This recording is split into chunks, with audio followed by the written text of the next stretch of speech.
Hi everyone, welcome to Cancer Healing Journey Talks. Myself Sonali Modi from Community Outreach Team of ZenOnco.io and Love Heals Cancer. We guide cancer patients on adopting an integrative oncology treatment approach. We help them find the balance between medical treatment and complementary treatment approaches.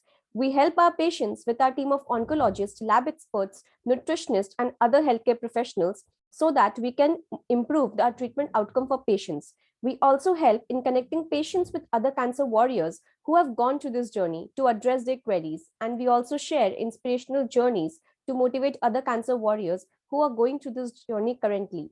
So, firstly, I would like to introduce you to today's speaker, Miss Priyambada Pani. वो एक cancer survivor है.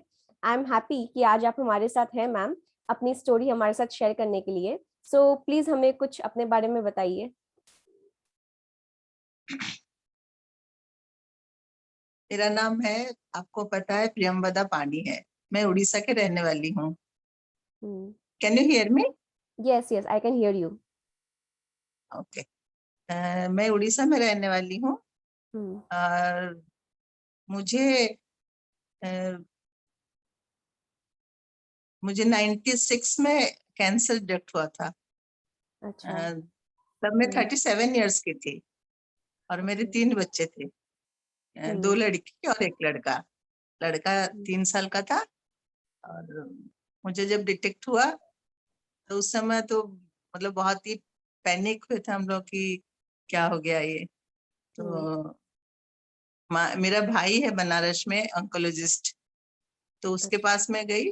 वहां मेरा treatment हुआ और शायद भगवान ने उसको इसीलिए डॉक्टर बनाया था कि मेरा, क्योंकि वो उसके भी एक छोटा सा स्टोरी है. जब वो मेडिकल पढ़ने गया था तो उसको मतलब एनाटॉमी प्रैक्टिकल का जितना भी ड्राइंग्स है उसको कुछ नहीं आता था.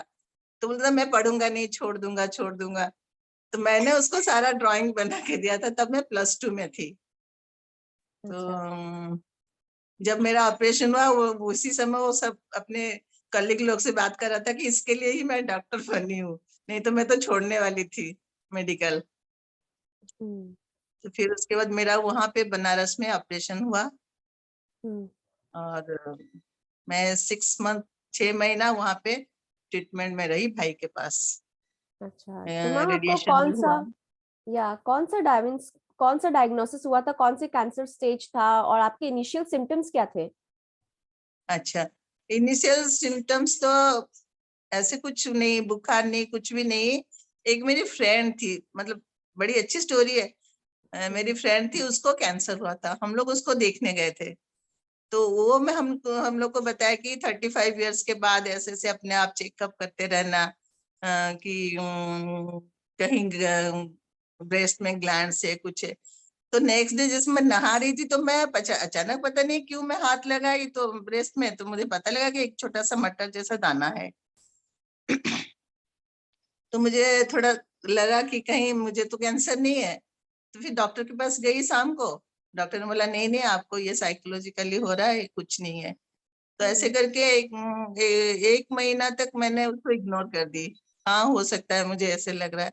फिर 1 महीने के बाद हम लोग वहां थे, रायगढ़ करके एक जगह है, उड़ीसा का एक डिस्ट्रिक्ट है. वहां पे विषम कटक के मिशनरी हॉस्पिटल है. तो वहां हम लोग गए. वहां पे भी डॉक्टर ने बोला कि नहीं कुछ नहीं है, अगर आपको लग रहा है तो एक बायोप्सी करवा लीजिए. तो हम लोग बायोप्सी कराए. तो बायोप्सी का रिपोर्ट उन्होंने हमको 30 डेज के बाद दिए. उस 30 डेज में जो मुझे मटर दाना जैसे लग रहा था वो मुझे सुपारी जैसा लगने लगा. मतलब काफी बढ़ गया था वो. बढ़ गया.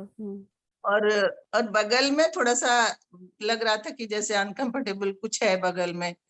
तो फिर मैंने भाई से कांटेक्ट की.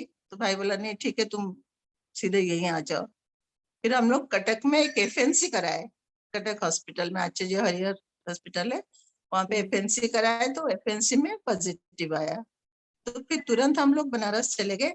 तब तक वो जो 1 महीना उन्होंने हम लोग को डिले कर दिया वहां पे डिटेक्ट करने में, वो 1 महीने में वो 2nd स्टेज तक चला गया.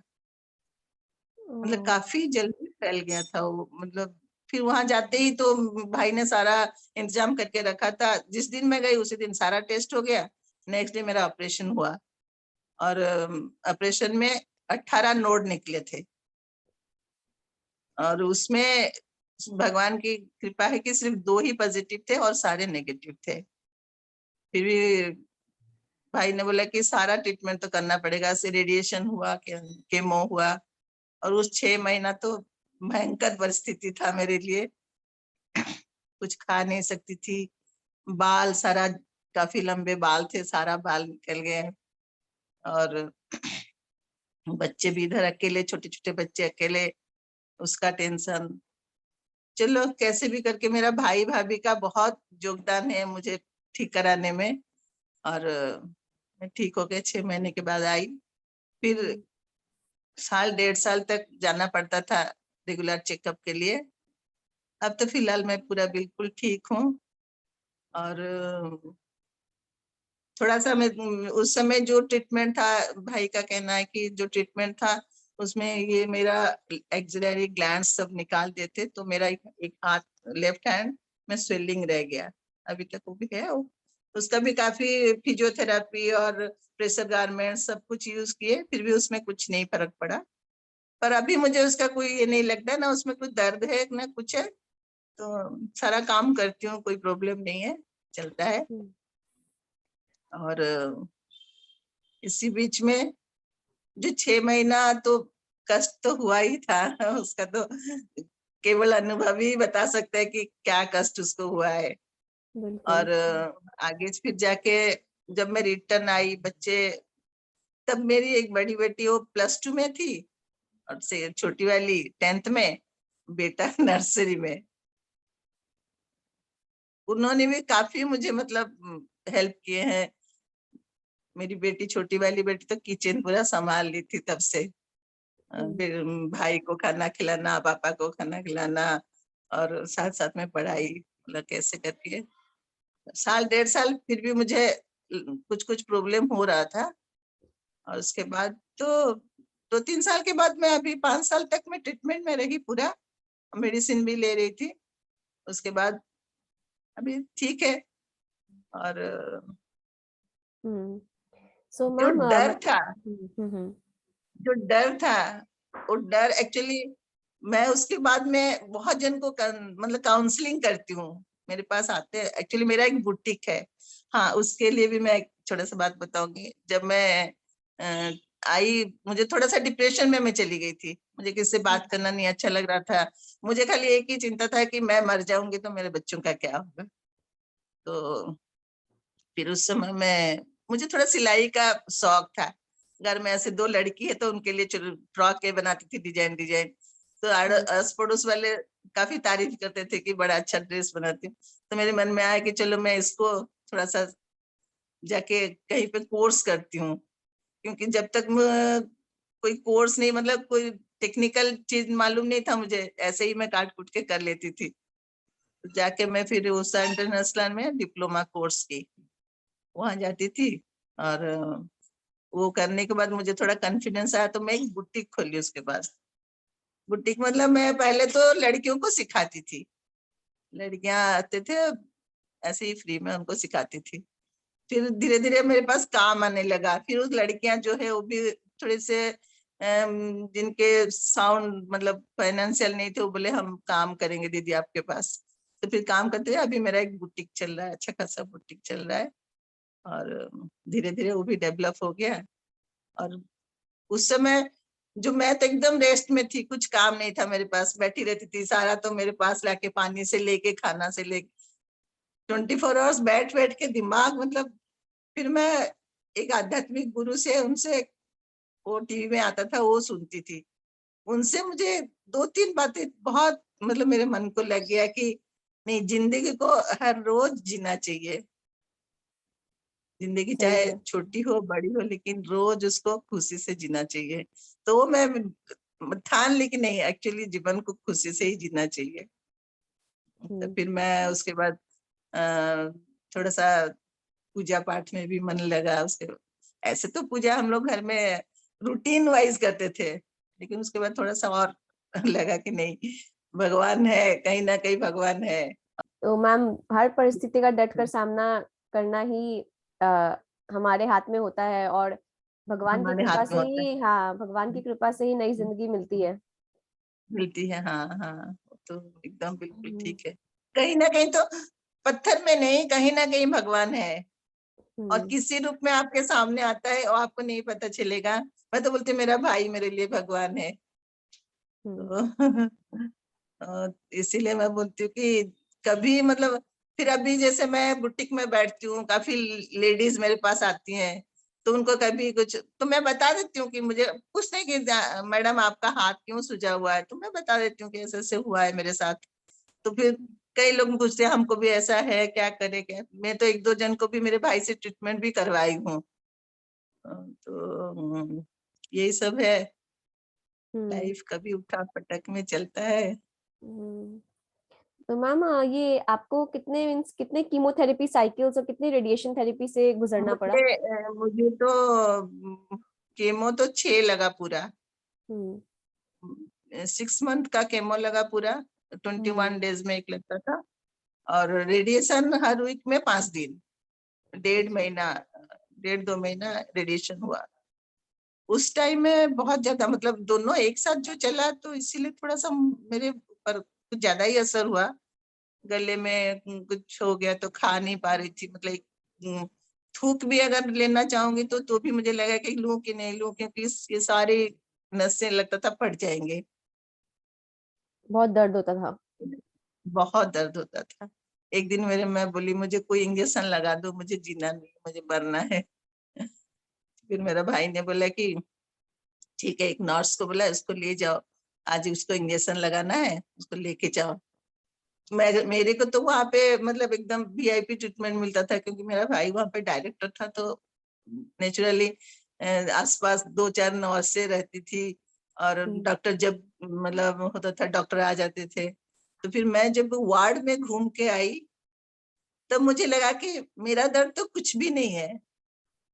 ऐसे ऐसे पेशेंट वहां पे पड़े थे, ऐसे ऐसे मतलब देखा नहीं जाया मेरे से कि ऐसे पेशेंट 6 6 महीना, साल साल, 2 2 साल से पड़े हैं वहां पे। तो मैं बोली उसके मुकाबले में तो मेरा कुछ भी नहीं है। मैं तो बहुत मतलब अ, ऐसे तो खाली ऑपरेशन के बाद भी मुझे कुछ नहीं लगा था मेरा। कहीं तो मैं, लोगों का हाथ पैर कट जाता है, कुछ हो जाता है, वो लोग जीना चाहते हैं, मेरा तो कुछ भी नहीं हुआ है। तो ऐसे करके वो मुझे जो इंस्पिरेशन उस दिन, वो नर्स ने बोला देखो, वो मैं एक एक पेशेंट के पास लेके गई, दिखाई, हम्म। तो देखो ये 6 6 महीने के बच्चे। और मतलब वो बयान नहीं कर सकते कि वो सीन क्या थी उस दिन में जो देखी। फिर मुझे लगा कि नहीं, जीना तो, जीना मरना तो खैर भगवान के हाथ में है। और बिल्कुल। अगर शायद भगवान ने मुझे इस बीमारी से बचाया है, मुझे कुछ करना है आगे जाके। हम्म। तो मैं कल भी एक कैंसर पेशेंट को गई थी देखने के लिए, उसको अच्छा। ओरल कैंसर है। वो भी एकदम देखा नहीं गया उसको मुझसे। तो हम्म। काफी समझा के आई हूँ, लेकिन उसका जीना मुश्किल है। हम्म। तो यही सब घटना घटी है। और क्या पूछना चाहेंगे, हाँ। और क्या और जानना मैम, चाहेंगे? हाँ, तो जैसे आपने उस वक्त इस स्थिति का डट कर सामना किया, तो आप अपना इमोशनल वेलबींग कैसे रखती थी, जिससे आप खुश रहे, अपने आसपास पॉजिटिविटी कैसे लाती थी आप? हाँ, ये पूछ तो क्या, खैर मेरा हस्बैंड जो है वो मतलब शायद क्या मैं बताऊं उनके बारे में, शब्द ही नहीं है। इतनी केयरिंग, इतनी केयरिंग कि शायद मेरा किसी जन्म का तपस्या का फल से उनको मिली थी, या मेरे मुझे वो मिले थे। उसके बदले उनको भी अपना जॉब भी मतलब गंवाना पड़ा, क्योंकि बार बार मुझे ले जाना पड़ता था हॉस्पिटल, मतलब बनारस जाते थे हम लोग। तो उसके लिए ऑफिस में था, नाराजगी रहता था कि आप इतना छुट्टी लेते हो, इतना छुट्टी लेते हो। तो बोला मेरा परिवार, एक आदमी आपके ऑफिस में, आपका फैक्ट्री में नहीं रहेगा तो फैक्ट्री चलेगा, लेकिन हम्म। मेरी पत्नी के साथ मैं नहीं रहूंगी तो वो तो नहीं रहेगी ना।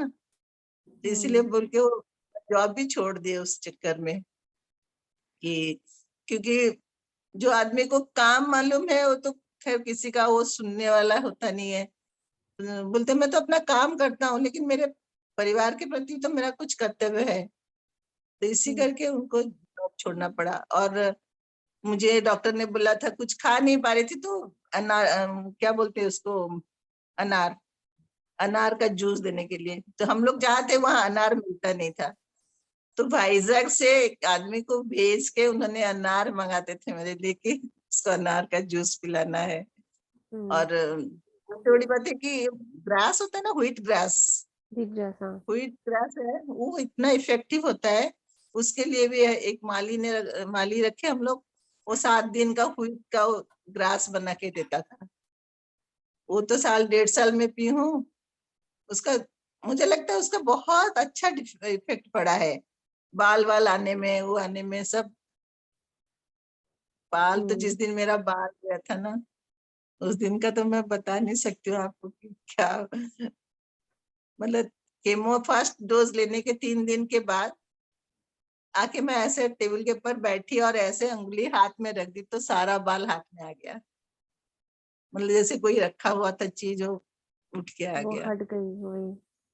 बहुत मतलब, फिर उसके बाद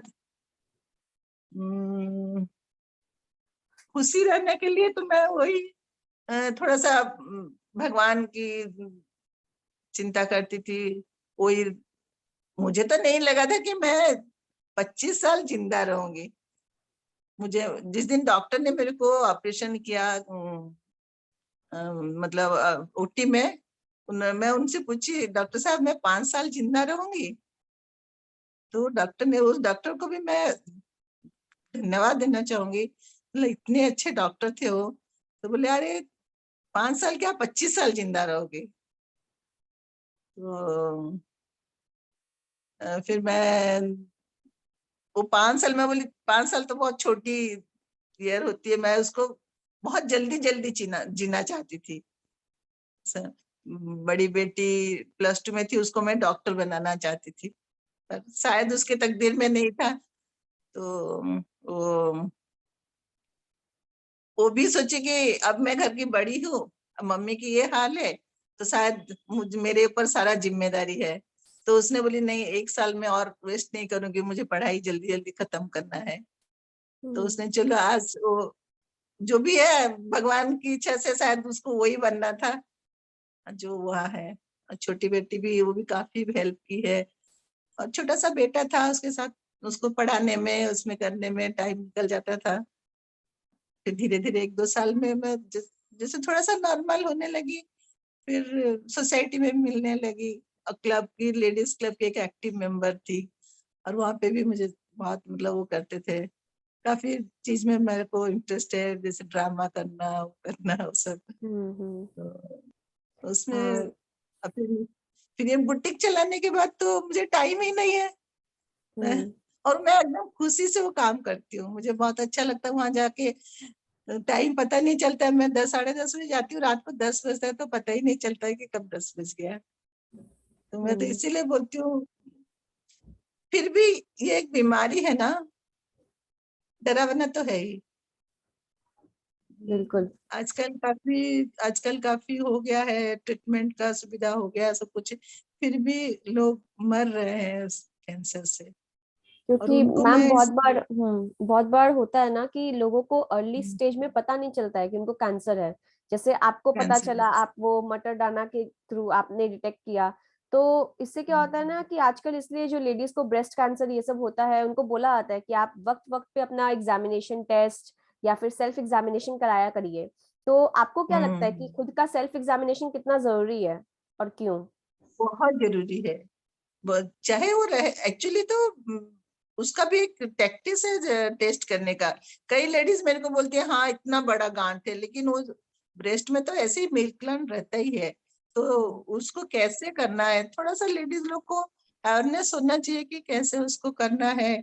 और चाहे जो भी गांठ हो, उसको पहले टेस्ट करा लेना चाहिए। और बेस्ट टेस्ट है FNC। ना ना उसको बायोप्सी कराया जाए, ना उसको कुछ टच करा जाए, ओनली FNC करके उसको टेस्ट करके पता लगाने से बहुत जल्दी उसको डिटेक्ट किया जा सकता है। हम्म। और तो तो जो अंदर वाली में होती, ब्रेस्ट वाली तो एकदम आराम से डिटेक्ट हो सकता है, उसके लिए तो कोई भी मतलब, जो अंदर वाली होती है जैसे यूट्रस में हुआ और कहीं पे हुआ, वो तो जब सेकंड थर्ड स्टेज जाता है तब पता चलता है कि हाँ कुछ है। तो यही है उसका कि और क्या, लोगों को क्या एक्सपेक्ट करना चाहिए इस टाइप के कैंसर से, क्या सीख लेनी चाहिए? एक तो जो जेंट्स है, जो लेडीज भी खाती हैं गुटखा वुटखा, लेडीज भी काफी लेती हैं, पर मोस्टली देखा गया है कि जेंट्स में ओरल कैंसर ज्यादा दिखता है, तो वो तो अवॉइड करना चाहिए सबसे पहले, वो गुटखा सिगरेट वो सब फैलाना जो भी खाते हैं। और खाने पीने का भी, जैसे ज्यादा नॉनवेज, हाँ उसके बाद जब मैं, मेरा ऑपरेशन हुआ उस दिन से मैं नॉनवेज करना, नॉनवेज जैसे मुझे ज्यादा पसंद नहीं था, फिर भी घर में बनता था तो खाना पड़ता था क्योंकि बच्चे खाते थे तो मैं बनाती भी थी, तो उस दिन से मैं नॉनवेज खाना छोड़ दी, ओनली वेजिटेबल्स खाती थी। कहीं पे एक आर्टिकल पढ़ी थी कि उसमें नॉनवेज में कैंसर का ज्यादा वो रहता है, पॉसिबिलिटी रहता है, वो रहता है, तो मैं उस दिन से छोड़ दी। और मेरा भाई अभी बोलता है कि तू वेजिटेरियन हो गई इसीलिए तेरा इतना चेहरा में ग्लो है। हाँ, शाकाहारी खाना, शुद्ध खाना। सादा शुद्ध खाना, हाँ। तो तो आपने क्या लाइफस्टाइल वेजिटेबल्स चेंज ज्यादा किया खाना, था? लाइफस्टाइल तो बस खाना ही, मतलब वही नॉनवेज छोड़ दी थी मैं, और खाने पीने का टाइम से लेना, वो सब। पहले क्या, सुबह काम हो रहा है तो हो रहा है, 2 बजे तक बिना नहाए काम हो रहा है, काम हो रहा है, उसके बाद फिर खाना आदो के खाना खाओ, तो वो सब थोड़ा सा रूटीन में आ गया कि नहीं, टाइम से ब्रेकफास्ट करो, लंच करो, ये सब हो गया। नहीं तो पहले हर बच्चों के पीछे इतना बिजी रहती थी कि हाँ ये काम कर लूं, ये काम कर लूं, ये कर लूं, अपने ऊपर ध्यान नहीं था कि टाइम से खाना भी खाना चाहिए कि नहीं चाहिए। तो ये सब एक तो चेंज हुआ, और ऐसे कुछ खास नहीं, बस आपने कोई ऑल्टरनेटिव ट्रीटमेंट किया था क्या, ट्राई? नहीं, कुछ नहीं, बस वही जो वहां पे बायोप्सी कराए थे हम लोग, उसके बाद आके अल्टरनेटिव, मतलब जैसे आयुर्वेदिक होम्योपैथिक, ये बात हाँ हाँ बता हाँ रहे हाँ, क्या? कुछ, हाँ हाँ हाँ हाँ, उसके अलावा वैसा कुछ? नहीं नहीं नहीं, मैं कुछ भी नहीं ली उसके लिए। और बस वो 5 साल जो एक टैमोक्सिन करके एक टैबलेट था वो ली थी 5 साल, 5 साल के बाद वो भी बंद हो गया। और ये फिजियोथेरेपी वगैरह जो ये सब बाहें के हाथ के लिए थोड़ा सा थोड़ा बहुत की थी। अ, उसके बाद तो कोई और ट्रीटमेंट नहीं, बस वो जो अभी भी कुछ होने से वही भाई से कंसल्ट करती हूँ। ऐसे भगवान की दया से अभी कोई कोई प्रॉब्लम आया ही नहीं। और आएगा भी नहीं। हम्म, भगवान करे आगे आए ही नहीं। हम्म। आया ही नहीं। तो आप शेयर कर सकते हो कुछ अपना ये थॉट्स कि आपको क्या चीज हेल्प की जल्दी रिकवर होने में? मुझे एक तो फैमिली का सपोर्ट, हम्म। फैमिली ने बहुत ज्यादा सपोर्ट किया है, तो वो रिकवरी होने में मुझे बहुत जल्दी मिल गया। और आज वैसे फ्रेंड्स लोग भी काफी सपोर्टिव थे, फ्रेंड्स लोग आते थे, घंटा घंटा बातें करते थे। मैं थोड़ी सी सोशल हूँ, तो ये सब रिकवरी में कोई खास और नहीं है, बस फैमिली सपोर्ट सबसे बड़ा है, फैमिली सपोर्ट। फैमिली ने अगर सपोर्ट नहीं करे ना तो आदमी को फिर तक कोई नहीं सपोर्ट कर सकता है। यस, बिल्कुल तो सही है, फैमिली का वही सपोर्ट सबसे मेजर होता है। मेरा पति, हाँ मेरा पति सबसे बड़ा सपोर्टर थे, उन्होंने मुझे बहुत सपोर्ट किया। उम, कुछ भी जरा सा कुछ कंप्लेन होने से तुरंत लेके जाएंगे। और बनारस तो हमारा जैसे आज आने जाने का रास्ता ही हो गया था। उनका मैम जैसे सपोर्ट, होता है ना, बच्चों का सपोर्ट। होता है ना कि बहुत बार ऐसे दिन आते हैं जब आपको एकदम कुछ करने का मन नहीं करता है, मतलब लगता है कि आप छोड़ दे, कि अब और सहा नहीं जा रहा है, अब छोड़ दे। तो उन दिनों में आपको क्या लगा कि आपको सबसे ज्यादा चीज क्या मोटिवेट की, जिससे कि आप उस चीज से लड़ पाए और वापस से अपने खड़े हो पाए और डट कर सामना किया उस चीज का? मुझे जब ट्रीटमेंट के समय में ऐसे लगा था कि नहीं, मैं मुझे बहुत कष्ट हो रहा है, अब नहीं सहा जा रहा है। और वहां पे मेरी भाभी, जैसे मेरे भाभी के बच्चे थे तो वो मेरे पास आते थे तो मैं उनको मना करती, कुछ खाती हूँ तो मेरी भतीजी आके वहां से उठा के खा लेती थी, तो मैं मना करती थी, नहीं नहीं बेटा मत खा। तो मेरी भाभी वहां पे इतना सपोर्ट की, बोली ऐसा क्यों करते हो, ये कैंसर कोई छूत की बीमारी नहीं है, और अगर ऐसा होता तो तुम्हारे भैया को कब का कैंसर हो जाता है, डेली 10 आदमी को छू के आते हैं। तो ये सब ना कहीं के एकदम आत्मा को छू जाती थी कि वो पराई घर की लड़की है और उसको इतना है कि अपने ननद के प्रति। और बनारस की जो ठंड, उसमें डॉक्टर ने बोला था डेली 6 लीटर पानी पीने के लिए, और 6 लीटर पानी तो कहाँ सर्दी में, तो एक थर्मोस में गर्म पानी, एक ठंडा पानी रखे, और टाइम टू टाइम मतलब आधा घंटा में एकदम उसको मिला के, नहीं पीना पड़ेगा तुमको पानी। तो उन्होंने भी मतलब मेरी भाभी ने भी मुझे बहुत सपोर्ट, और ये जो है कि नहीं इसको ये छूत की बीमारी नहीं है, इसमें तुम ऐसे क्यों कर रहे हो, तो बच्चों के साथ तुम खेलो बैठ के, वो अपने बच्चों की पढ़ाई छुड़ा के जाओ बुआ के साथ खेलो थोड़ी देर। तो ये सब उन्होंने भी बहुत सपोर्ट किया है मुझे। ऐसे मैंने कभी आस छोड़ी ही नहीं थी, मुझे तो 5 साल जीना ही था ना मेरे बच्चों के लिए। तो मैं तो मैं मतलब चाहे कुछ भी हो जाए, मुझे 5 साल कैसे भी करके निकालना है कि मेरे बच्चे थोड़े से बड़े हो जाए। तो मैं मरने का कभी सोच नहीं पा रही थी कि मैं मर जाऊंगी, क्या हो जाएगा, और इसलिए मुझे इतना उस समय नहीं लगा था कि नहीं, मुझे जीना ही है, चाहे चाहे कुछ भी हो जाए। जो भी बोलते थे ये खाना पड़ेगा तुमको, हाँ खा लूंगी, मैं खा लूंगी, मुझे जीना है, क्या चाहे कुछ भी हो जाए मुझे जीना है। वो घास का रस से लेके सब कुछ पी ली थी मैं उस समय। मैम, होता है ना कि हमेशा मन में एक ऐसा, ये एक चीज का मोटिवेशन था आपका कि मुझे जीना है अपने बच्चों के लिए, के जिसने लिए आपको उस स्टेज से, उस नई जिंदगी से उभार कर आपको वापस लाया।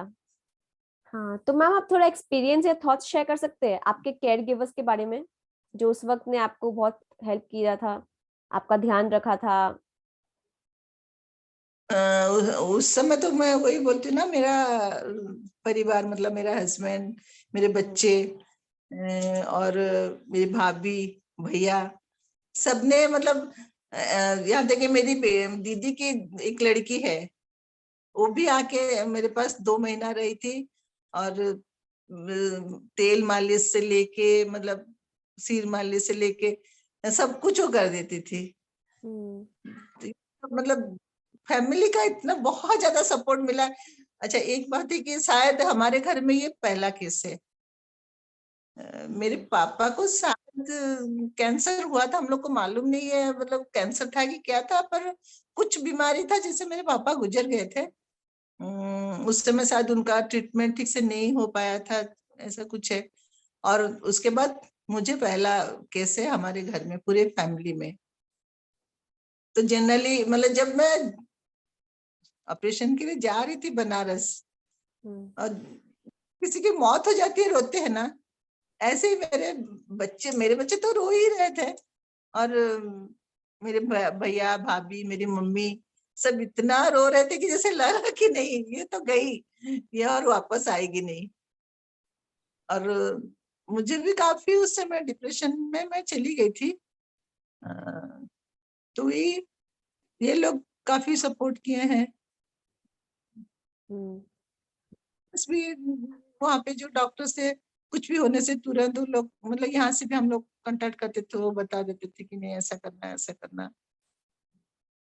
ऐसा फ्रैंकली मैं बताऊंगी, शायद मैं तकदीर वाली हूँ कि मुझे ऐसे डॉक्टर्स मिले ऐसे वो नर्स से भी इतनी अच्छी है कि ऐसे मैं केमो जिस समय लगता था ना 2-3 घंटा केमो लगता था, और वो नर्स के सिरहाने सिर को ऐसे ऐसे सहलाती और सब कुछ मतलब ऐसे अपने बारे में शेयर करके बोली दीदी का बाल कितना अच्छा बाल है, वो सारा निकल जाएगा। तो मुझे लगा था जैसे टाइफाइड वगैरह होता है उसमें बाल निकलता है ऐसे ही निकलेगा, पर मुझे ये नहीं, पहले मुझे कहीं नहीं पता था कि बाल निकलता है कैंसर से, पूरा एकदम सिर पूरा खाली हो जाता है।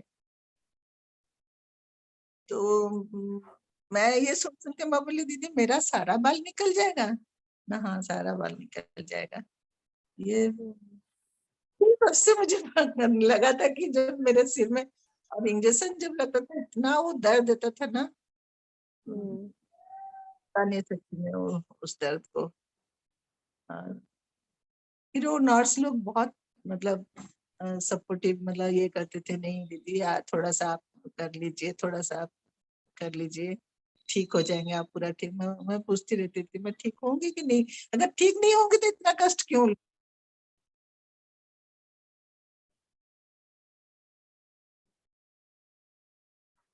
मुझे पूरा फैमिली का सब।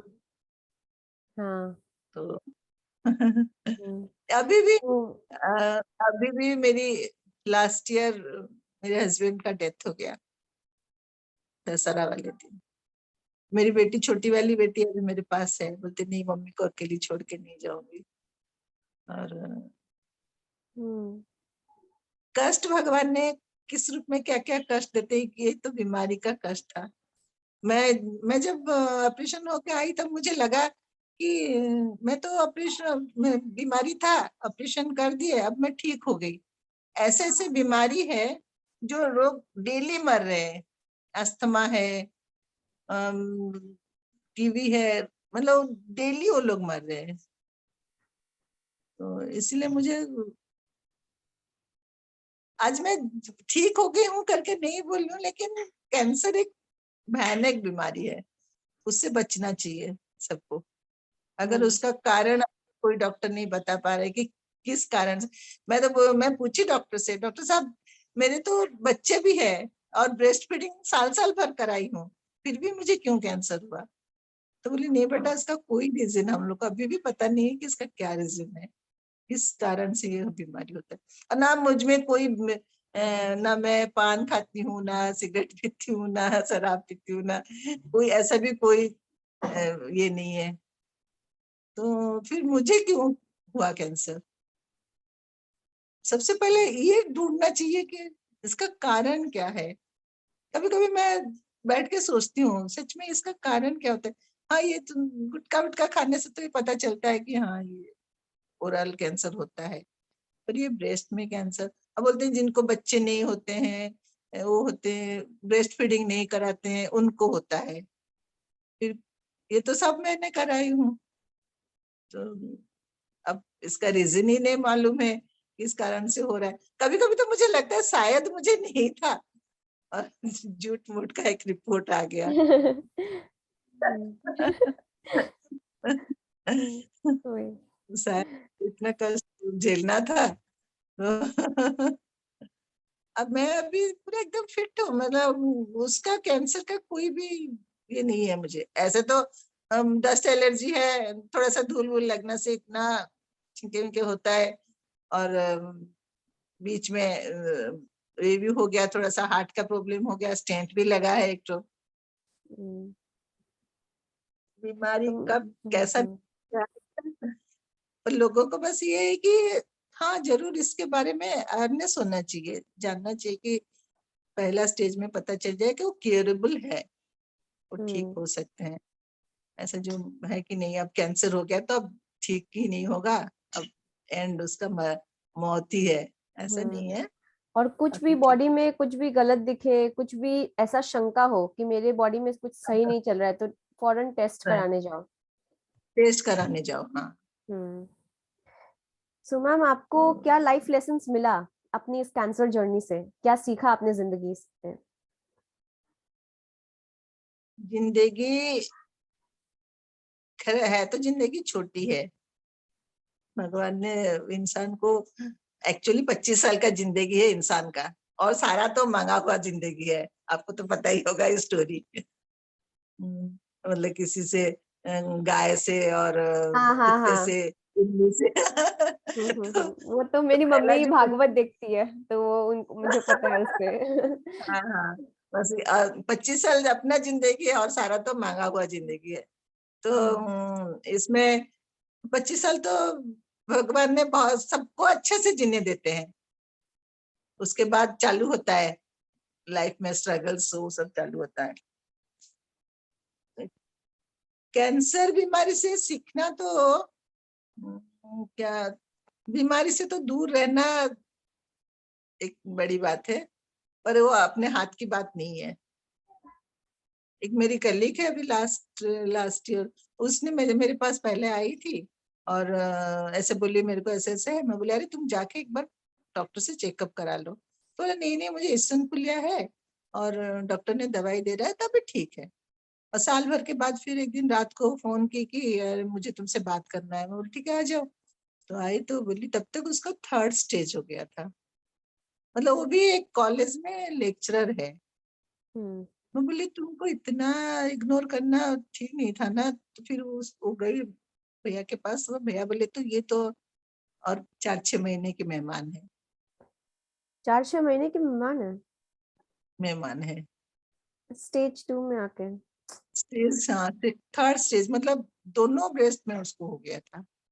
अच्छा। मतलब ऑपरेशन करने का कोई वो भी नहीं था। फिर वो आई वहां से, फिर उसको लगा कि नहीं शायद उन्होंने मेरे को ट्रीटमेंट नहीं करा, तो टाटा मेमोरियल बॉम्बे गई।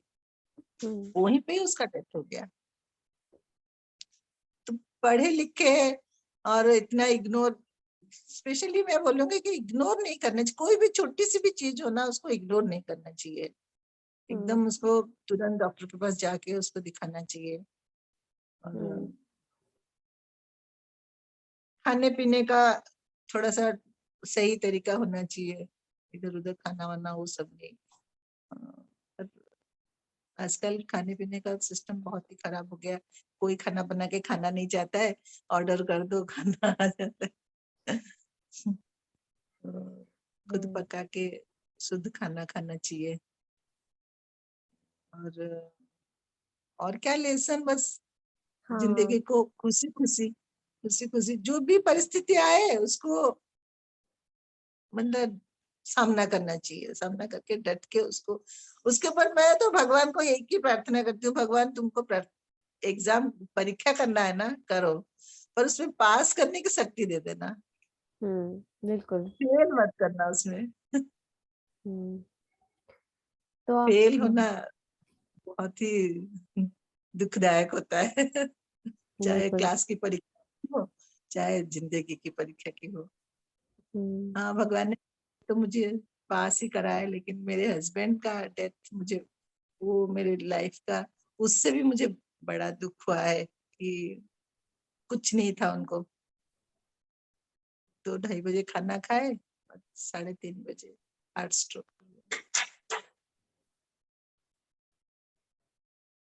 हम्म। तो मैम आप बाकी के कैंसर पेशेंट और केयर गिवर को क्या मतलब संदेश देना चाहेंगे? सबसे पहले तो ट्रीटमेंट, अच्छी तरह से ट्रीटमेंट कराओ अच्छी जगह में जाके। हाँ इस आजकल काफी मिसगाइड भी कर देते हैं डॉक्टर्स लोग कि नहीं कुछ नहीं हुआ है, तुम ये दवाई खा लो ठीक हो जाएगा, ये कर लो। अच्छी जगह जाके अच्छे अच्छे डॉक्टर से पहले जाके ट्रीटमेंट कराना चाहिए। उसके बाद जो भी होता है उसको सहन करके आगे जाने के लिए भगवान से शक्ति मांगो। हम्म। सब ले दे के सब वही ऊपर वाला ही सब कुछ करता है। कुछ कुछ हम लोग भी ले लेते हैं अपने हाथ से, बीमारी खुद खरीद लेते हैं, हम्म। पर नहीं। और क्या मैं बताऊं, ये बीमारी होने से हम बोल नहीं सकते कि तुम खुश रहो। बोलने के लिए तो बहुत इजी है कि किसी को बोल देना कि अरे खुशी से रहो, खुशी से रहो, खुशी। लेकिन जो घूमता है ना, उसको पता है कि खुशी कैसे, कहाँ से मिलती है, कैसे मिलती है। बिल्कुल फिर भी सही। ट्राई करना चाहिए खुशी रहना के।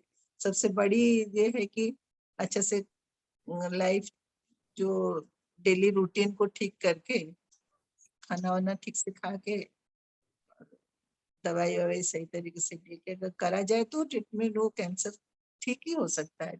और होता हम्म भी है आजकल तो। आजकल तो काफी ठीक हो रहे हैं। पहले था कि पता चलते चलते वो थर्ड फोर्थ स्टेज में चला जाता था। अब तो काफी ये हो गया है। हम्म बस। मेन थिंग है कि अगर आपको खुशी मालूम है कि जो गुजर रहे इस स्टेज से उनको ही पता है कि कैसे क्या करना है, तो से अब क्या पता करना। चल हाँ गया है। हाँ, अब पता चल गया है कि मुझे कैंसर है। तो अब ये सोचो हाँ कि मेरे पीछे मेरा परिवार है, मेरे दोस्त है, मुझे उनके लिए जीना है। अब मुझे हो जी। गया है, मुझे इसको ठीक करने का रास्ता चाहिए कि मैं इसे इसका सामना करूंगी, मैं हार नहीं मानूंगी। हार नहीं मानूंगी। हाँ। हम्म। तो मैम, आपका क्या फर्स्ट रिएक्शन था जब आपकी reports finally cancer free show कर रही थी? कैसा रिएक्शन था आपका? वो तो अभी भी मेरे आंख के सामने आता है। मैं, मेरे हस्बैंड और मेरा भाई तीनों गए थे कटक में, अजय हरिहर हॉस्पिटल है कैंसर हम्म उसका, वहां पे। तो एक डॉक्टर थी वहां पे, उन्होंने मेरा टेस्ट लिया, एफएनसी लिया। तो जैसे उन्होंने मेन पॉइंट से लिया ना, मतलब मिडिल साइड में था, वहां से उन्होंने लिया। फिर मैं बोली डॉक्टर साहब, मुझे थोड़ा बगल में भी कुछ कुछ ऐसे लगता है, मतलब अनईजी। तो उन्होंने फिर वहां से भी लिया। तो वो उसी समय वो डॉक्टर बोली, अरे आपको इतना मालूम पड़ जाता है? बोले हाँ मैडम, मुझे मालूम पड़ रहा है कि वहां पे भी मुझे कुछ लग रहा है। और तो फिर लेके गए। 2 ढाई घंटे हम लोग बैठे नीचे, ऊपर में लैब लैब में टेस्ट हो रहा था। फिर मेरा भाई लेने गया रिपोर्ट। और रिपोर्ट लेके जब सीढ़ी उतर रहा था, तो उसका फेस से ही मुझे पता लग गया कि कुछ गड़बड़ है।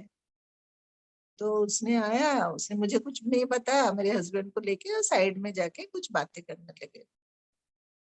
तो फिर मेरा हस्बैंड का फेस देख के मुझे भी लगा कि हाँ, ये जरूर कुछ दाल में काला है। फिर मैं, मतलब मैं क्या उस समय, क्या मैं उसका आपको बता नहीं सकती कि एकदम स्टंट, और आंख में एकदम खाली पानी निकल रहा है। हम लोग गए एक जगह खाना खाने के लिए, तो मैं क्या खाना खाऊं, क्या करूं। मुझे तो खाली मेरे आंख के सामने मेरे बच्चे दिख रहे थे कि 2 साल का बेटा है। और हम्म बता सकती मैं उस समय का, मतलब मेरे अंदर क्या हो रहा था। खाली बस मेरे आंख से आंसू निकल रहे थे। हम्म और घर आई तो मेरी मम्मी काफी एजेड थी। उनको पहले तो बताया नहीं। और जब उनको, क्योंकि उसी रात हम लोग निकल गए बनारस के लिए। उनका जो हालत था, 70 साल, 70-75 ईयर्स की मम्मी थी तब। और उस समय उसकी जो हालत थी, और बच्चे तो नेचुरली, बच्चे तो रोएंगे ही रोएंगे जब ऐसा। और आज कितना साल हो गया, तो 96 का बात है। हम्म उस समय मतलब क्या, कैंसर का नाम सुनते ही लोग घबरा जाते थे। अब तो घर घर में कैंसर पेशेंट दिखने को मिलेंगे। उस समय तो कैंसर का नाम से, तो ये सब रिएक्शन। रात, नहीं। मतलब हम लोग ट्रेन में, पूरी ट्रेन तो मैं मतलब नींद नहीं आई मुझे। और क्या, मतलब वही खाली सोच दिमाग में आ रहा था, अब क्या होगा, अब क्या होगा, हम्म अब तो सब खत्म। हाँ, तो अभी जैसे आप कैंसर फ्री हो, अभी आप 25 साल से, तो अभी भी आप प्रिस्क्राइब चेकअप्स के लिए जाते हो क्या? नहीं, मैं रेगुलर तो नहीं जाती हूँ। 2-3 साल पहले एक बार मैं, मेरे राइट ब्रेस्ट का मामोग्राफी कराया था। अच्छा, कि थोड़ा मैमोग्राम सा हुआ था। शायद हाँ, मामोग्राम हुआ। हम्म थोड़ा सा जैसे कुछ ऐसे एसिडिटी वगैरह में से थोड़ा चिन चिन सा होता है। हम्म तो मैं ऐसे बोली तो फिर मैं नहीं, मेरा भाई बोला नहीं आके उसको मामोग्राम करा लो। तो उसमें कुछ नहीं था, negative था सब कुछ पता नहीं है। हम्म। तो जैसे आपको डर लगता है क्या अभी, अगर वो रेकरेंस हो जाए, वापस से आ जाए वैसा कुछ, और अगर होता है तो आप हाँ कैसे डील हाँ करते हो, उस थॉट के हाँ साथ कैसे हाँ, डील करते हो? उसका डर तो है। क्योंकि मतलब जैसे सुनने को मिलता है कि कैंसर का कोई वो नहीं है, कभी भी कहीं पे भी निकल सकता है। हम्म। तो कुछ भी होने से बॉडी में लगता है कि नहीं, हाँ उसके कारण तो नहीं हो रहा है, उसके कारण तो नहीं हो रहा है। वो तो डर तो है ही। कहीं पे थोड़ा सा स्वेलिंग भी, गांठ जैसा। अभी जैसे मेरी यहाँ पे हड्डी, शायद हड्डी ही है, शायद मैंने पहले उसको नोटिस नहीं की। वो एक दिन ऐसे लेटी थी, ऐसे ऐसे करते करते लगा मुझे एक हड्डी बढ़ रहा है क्या यहाँ पे। तो फिर मेरा बेटा बोला चलो चलो चेकअप करा के आते हैं। तो बोले अब क्या चेकअप कराना है, हो गया बहुत। हम्म। जब तक दर्द नहीं होगा तब तक कोई चेकअप नहीं है। ऐसे कुछ हम्म। दर्द नहीं है, कुछ नहीं है। तो मैम जैसे कैंसर से क्या स्टिग्माज है, आप बताना चाहेंगी कि कैंसर की क्या स्टिग्माज है और लोगों को इसके बारे में अवेयरनेस होने का कितना जरूरी है? अवेयरनेस होने की तो बहुत जरूरी है। क्योंकि एक तो ये बीमारी है, कष्ट तो बहुत देता है, खर्चे भी बहुत कराता है, पैसा भी बहुत चाहिए उसके लिए। जिनके पास पैसा है ठीक है, उनको हम्म। बीमारी हो जाए तो ट्रीटमेंट करा भी लेंगे। और जिनके पास पैसा नहीं है, ये बीमारी होता है, उनके लिए तो बहुत ही दर्दनाक होता है। अभी भी मैं जाती हूँ ना हॉस्पिटल में, तो ऐसे ही मतलब कॉरिडोर में पेशेंट पड़े रहते हैं। कोई 2 साल से पड़ा है, कोई 3 साल से, हम्म। कोई 6 महीने से। उनके पास ना गवर्नमेंट हॉस्पिटल है, गवर्नमेंट की हॉस्पिटल के हिसाब से ट्रीटमेंट फ्री में मिलेगा करके काफी भीड़ भी रहती है वहां पे, उस हिसाब से डॉक्टर नहीं रहते हैं। तो बहुत ही बुरी मतलब होता है वहाँ का जो सिचुएशन। कभी हम्म। आप वहाँ कैंसर हॉस्पिटल गए होंगे तो आप इस लाइन पे हाँ काम मैम। कर रहे थे, आप हाँ हाँ, तो पता है। देखे ही होंगे कि गवर्नमेंट कैसी हॉस्पिटल की परिस्थिति। स्थिति, हाँ स्थिति बहुत खराब है, इसलिए ही भयंकर लोग प्राइवेट भयंकर। हॉस्पिटल जाते हैं। प्राइवेट में जाने से पैसा बहुत ऐसा। लगता है, हम्म। पैसा पैसा और बहुत गवर्नमेंट खर्चा। में तो आजकल ऐसा है कि गवर्नमेंट में जाओ तो आदमी बचे ना बचे कोई ठीक नहीं है। कोई ठीक नहीं है, हाँ। और ये इंश्योरेंस करा के जाना चाहिए वहां जाने जी से। मतलब बिल्कुल। ये हालत है वहाँ का। तो करे भी डॉक्टर्स लोग, करे भी क्या करे, इतनी मतलब भीड़ रहती है, इतनी अभी ये कैंसर बढ़ गई है कि एक हॉस्पिटल में ज्यादा से ज्यादा कितना 50-100 डॉक्टर होंगे, और कितने होंगे। और 100 डॉक्टर के मतलब अगर 5,000 पेशेंट आ गए तो बेचारे वो भी क्या करें, वो भी तो हम्म। इंसान ही है। तो ये भी तो देखना, मतलब इसलिए खुद को उससे बचा के रखना चाहिए। हम्म। आज मैं बोल देती हूँ खुद को बचा के, लेकिन ये तो हमारा हाथ की बात नहीं है। ये किस हिसाब से आता है, कहाँ से आता है, क्यों होता है। ये तो कई लेडीज को मैं देखी हूँ, उनका कोई बैड हैबिट्स नहीं है, फिर भी उनको कैंसर होता है। जैसे मैं खुद मेरे लिए बोलती हूँ। अम, तो क्या किया जाए उसका। तो मैं भी कभी कभी ऐसे सोच के बहुत मतलब हो जाती हूँ कि अगर बिना पैसे वाले लोगों को ये बीमारी होता है तो क्या हालत उनको होता है। बिल्कुल वही। से ट्रीटमेंट पा पाते हैं ना, खाना ठीक ढंग से मिलता है उनको। हम्म। अवेयरनेस तो बहुत जरूरी है। और मेरे पास तो, मैं ये कितना साल हो गया मैं यहाँ पे आई हूँ, 20 साल हो गया मुझे। कम से कम 30-40 लोगों का मतलब काउंसलिंग कर चुकी हूँ कि जाके तुरंत डॉक्टर को दिखाओ, और कौन सा डॉक्टर के पास जाना चाहिए। एक हमारे उड़ीसा में एक पंडा क्लिनिक है, डॉक्टर पंडा करके उनका एक क्लिनिक है, आपको पता होगा। तो वो डॉक्टर बहुत अच्छे हैं, पर यही हाल है, ज्यादा भीड़ होने से डॉक्टर कम है, काफी टाइम इंतजार करना पड़ता है उनसे अपॉइंटमेंट लेने में। तो डॉक्टर को बढ़ाए कि पेशेंट को कम करे, कि खुद यहाँ से बचे। क्या हम्म। क्या पता क्या क्या सोल्यूशन आप लोग ज्यादा जानते होंगे कुछ सोल्यूशन निकालने का, जो इसमें तभी काम मैम, कर। हाँ हम लोग काम कर रहे हैं, जेनॉन को काम करता है कैंसर पेशेंट्स के बेटरमेंट के लिए। हम लोग इंटीग्रेटिव ऑन्कोलॉजी अप्रोच है हमारा, जिससे हम लोग मेडिकल ट्रीटमेंट के साथ साथ पेशेंट्स को पैलेटिव केयर यानी कि होम नर्सेज, और उनको आयुर्वेदिक ट्रीटमेंट में या फिर उनको पेन मैनेजमेंट में मेडिकल कैनबिस है, एंटी कैंसर डाइट प्लान, हमारे डायग्नोस्टिक टेस्ट होते हैं, न्यूट्रिशनिस्ट है, ये सब में हेल्प करते हैं। तो आपका इसके बारे में क्या कहना है? ये बहुत अच्छा काम कर रहे हैं आप लोग। ये तो होना जरूरी है। जैसे होम नरिशमेंट तो बहुत जरूरी है। घर में केयर कहीं से नहीं मिलेगा, घर का केयर कहीं से भी नहीं मिलेगा, चाहे कितना भी बड़ा हॉस्पिटल हो, चाहे कुछ भी हो जाए, घर का केयर, घर के जो मेंबर्स जितना केयर लेंगे कोई नहीं।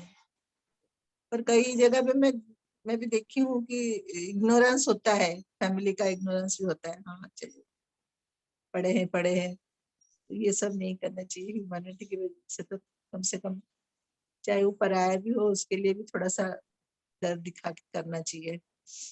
और खाने पीने का एंटी एंटी कैंसरस कुछ है क्या आपका उसमें? हाँ, एंटी कैंसर डाइट प्लान है हमारा, डाइट जिससे डाइट प्लान, हाँ डाइट प्लान हम्म, है कुछ आपको? हाँ हमारे डॉक्टर्स हैं, तो वो कंसल्टेशन करवाती हैं, एंड उसके बाद हम्म। अकॉर्डिंगली कंसल्टेशन के बाद पेशेंट का रिपोर्ट्स एंड ऑल देख के वो उनको ऐसा खाना प्रोवाइड करती है, जिससे, क्योंकि कैंसर में तो खान पान भी बहुत जरूरी है, सही खान पान बहुत जरूरी, बहुत बहुत जरूरी जरूरी है। है। हाँ, तो वो वैसे ही उनको ऐसा खान पान देती है जिसको वो अफोर्ड भी कर सके, और उनका कैंसर के साथ साथ सही से खान पान चले, तो चलिए, उनको डाइट प्लान पूरा बना के देती है। जैसे ओरल कैंसर पेशेंट होते हैं, हम्म, उनको तो खा नहीं पाते हैं, तो तो उनके उनको लिए क्या कुछ? लिक्विड डाइट वो सजेस्ट करती है थोड़ा। हम्म, तो मैम, आपको अगर अपनी पूरी जर्नी एक लाइन में सम अप करनी हो तो आप क्या कहना चाहेंगी?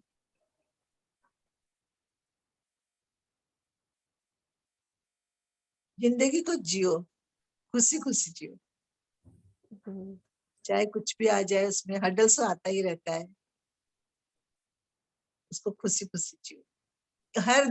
हर दिन मतलब, जिंदगी तो पता नहीं किसको कितनी बड़ी है कितनी छोटी है, ऐसा है ही छोटी जिंदगी, जिसको हर दिन को खुशी से जियो, कल का पता नहीं है। हम्म, आज आपसे बात करके बहुत अच्छा लगा।